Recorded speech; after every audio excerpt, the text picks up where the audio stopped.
paying their fair share of taxes. What you're talking about is that they're taxed like any partners in America at 15% of the capital gains rate, but their income is still taxed at, if they're making over $357,000 a year, 35%. How is that unfair? Because where they make their money is on carried interest, which they're taxed at 15%. It means effectively they're paying a lower tax rate, a billionaire like Henry Kravis, than the police officer. But so are your pensioners and retirees, are they not? Who make capital gains? Aren't they also getting taxed at 15%? What's happening is that the buyout industry has a loophole that allows them to avoid taxes. And what's going on right now is people all over, not just in this country, but in other parts of the world, are saying, if they're billionaires, if they've done extraordinarily well, they should help pay taxes instead of being subsidized by working people. And so far from being deceptive, what's going on is all over this country, people are standing up and saying, let's cut out the loopholes for the billionaires and have some tax fairness. How are they being subsidized by the working people? I mean, the working people aren't paying for the billionaires. There's not enough billionaires out there for the working people to have to support them. Well, what happens when a buyout company buys something by leveraging up debt, which is exactly one of the huge problems in this economy. One, they reduce how much tax they pay because they don't pay tax on interest. And second, when they don't pay tax, when they're paying 15% versus the school teacher or the... But that's an unfair comparison because not all their income is carried interest, Stephen. Right. What they make on the carried interest is 15%, like everybody else in capital gains, including your retirees. So what we're talking about is the carried interest, and in this case, the reason why so many people in this country are concerned about it, and actually around the world, is the way the industry structures, they get their compensation, mainly from the carried interest. And here's the problem we have.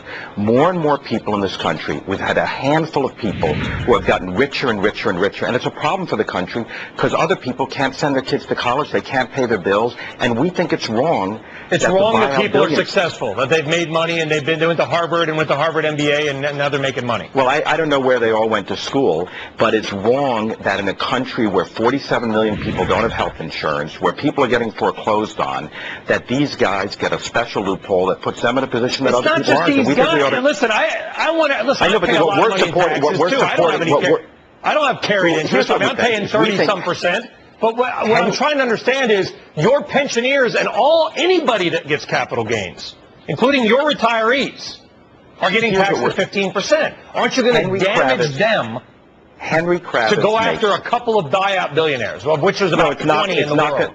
It's not going to damage them at all. It's going to do the exact opposite. Here's the thing with Henry Kravis. He made $450 million in 1 year. He's worth $5 billion. He makes $50,000 an hour, every hour, 7 days a week, 24 hours, 30 days a month, 365 days. He makes so much money that we think in a time of crisis in this country that what's fair is that he doesn't get a different rate than other people. What's the last deal that First of all, Stephen, are you aware that the SEIU puts its money, 30% of SEIU's pension fund in 2006, KKR, private equity fund. Did you know that? That's absolutely not true. What happens is, and this is important. That's according to your documents. What happens is we don't control public employed pension funds that our members are in. And one of the things we're doing today is we're introducing a ballot initiative in Washington State that will change the law to allow pension funds to say we need to look at the total impact of who we invest in.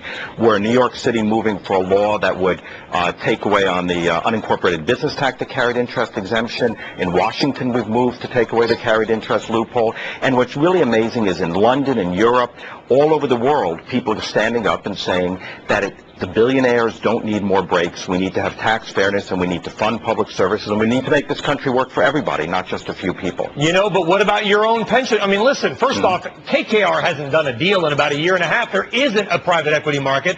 So the reason that capital gains is taxed less is because a lot of times there are no gains. You put yourself out there for a risk. If you're not doing deals, you know how much money these guys make, Stephen? Nothing. Zero.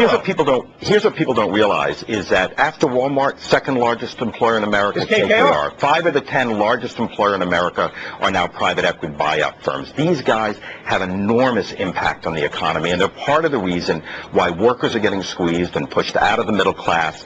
Pension funds can get good returns, and those pension funds exist because unions negotiated for them without there being special deals for buyout firms. Do you think we should punish the successful in this country? I think we should reward workers and have a country again where if you work hard and you pay your taxes, you're able to have a better life. And there's a Pew poll today that comes out, the level of unhappiness and economic